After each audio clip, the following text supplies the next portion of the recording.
What's up? I'm Skilla. This is Nerd Stuff with Skilla, and today I want to talk about episode 8 of season 1 of The Gifted. This episode is called Threat of Extinction, and I thought it was pretty good.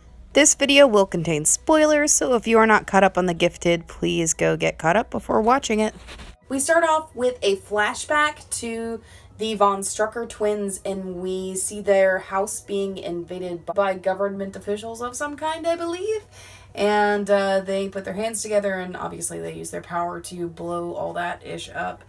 We start off the episode after that with Polaris still being pretty pissed off at Eclipse because he went to do a mission with Carmen, his ex-girlfriend, and then she kissed him, and then I think she just kissed him on the cheek, but Polaris was like, I'm out, no.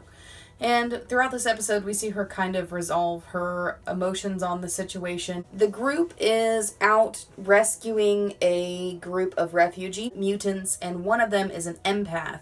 And she says that one of the mutants in their group has something wrong with them, but you can't tell what it is, and we quickly discover that that mutant is a hound from Campbell's group, from Trask. Throughout the episode, we find out that that mutant is a speedster. Her name is Chloe. She was attacked and her family, at least her husband, was killed, and either her daughter was killed too, or she was taken away by Sentinel Services as well. Chloe is, she's very ill, just like a lot of the mutants look when they are under the control of Campbell's drugs. We pretty much find out that he controls them via drugs. That's what's given to us. And when they get her a little bit calmed down, they're able to read her mind via the empath that's Esme. And it is through watching Chloe's story kind of unfold that Polaris decides to forgive Eclipse. She's been like sleeping on the couch and she's all upset at him. But once she kind of realizes what her life could have been like had Eclipse not done what he had to do to save her, she forgives him. So while all of this is going on, Reed and Thunderbird go to Reed's father because he worked for Trask Industry before it was disbanded and it now exists again. They go and try to find some information from him, and he's very withholding to begin with. But then Reed tells him that what his kids' powers are and that they're mutants, and he changes his tune. And he and Reed have a conversation in which he explains to him the Von Strucker twins' history, which is that they were when they combined their powers, they were a mutant called Fenris who was kind of a terrorist, and that their powers were massive when they combined them, and their powers by themselves are the same as what Andy and Lauren's powers are, but when they're combined, they're this massive energy. And I think we're going to get to see that in next episode, and I think that's going to be so sick. I'm quite excited about it. And Andy's already like crazy powerful. We see him really intimidate this big muscular mutant in this episode, and the guy's just like, whoa man, I don't want any trouble, I just, be careful. And I thought that was really a fun scene. And we do see Andy and Lauren hold hands at the end of this episode when Reed returns.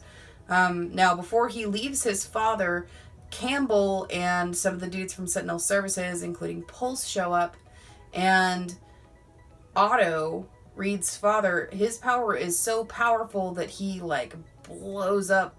He kills Pulse. He's not Pulse can't dampen his powers because he's so powerful. Otto worked for Trask on trying to find a drug to cure the mutant gene, the X gene. Because the X gene kind of varies from person to person, the only person he was actually able to make a cure for was his son. So Reed would have been a mutant. Otto takes one for the team, he gets shot and he dies, and it's really sad.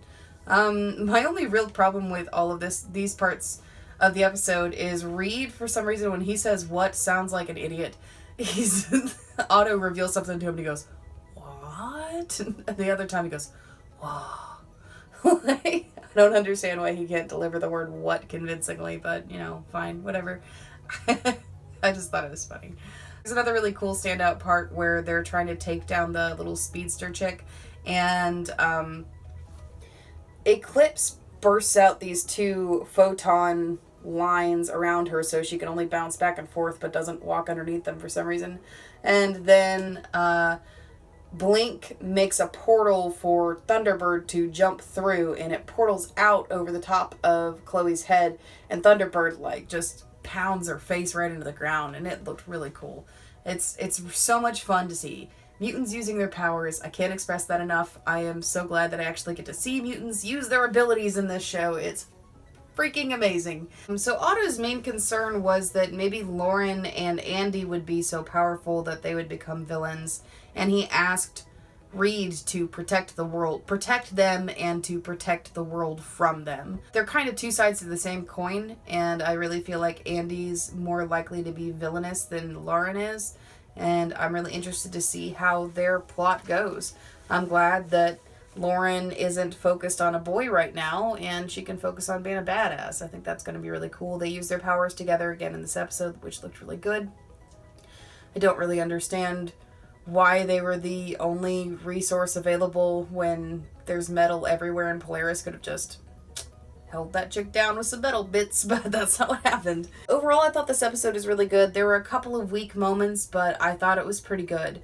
The Reed parts really gave us a movement forward into finding out more about the Von Strucker twins and how the Strucker children will become powerful, more powerful than other mutants are. Pulse dies in this episode, or at least we're led to believe that he dies. We may see him again in the future, who knows. They buried him and Otto. I think that this episode was solid, definitely better than last week's episode for sure. Drop a comment down below if you want to have a conversation about the first season of The Gifted.